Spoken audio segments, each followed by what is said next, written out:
Le dialogue politique entre le gouvernement et l'opposition, notamment le Front populaire ivoirien, le parti de Laurent Gbagbo, semble bien relancé.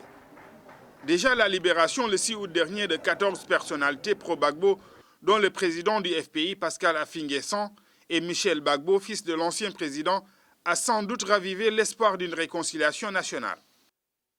Le Premier ministre nous a fait un peu le point des négociations qui ont cours depuis plusieurs mois entre le gouvernement et l'opposition, notamment entre le gouvernement et le Front populaire ivoirien.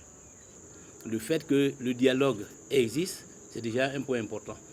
Que cela soit dans le cadre permanent de dialogue ou dans le cadre d'un dialogue direct, il faut saluer. Une reprise du dialogue annoncée le 27 juin dernier n'avait pu avoir lieu. Les FPI réclamaient entre autres un début d'application des engagements obtenus du gouvernement, notamment le financement des partis politiques. Pour l'heure, il s'agit d'aller vers des compromis pour l'intérêt de toute la nation. Il faut passer à la concrétisation parce que plus le temps passe, évidemment, plus les questions se complexifient.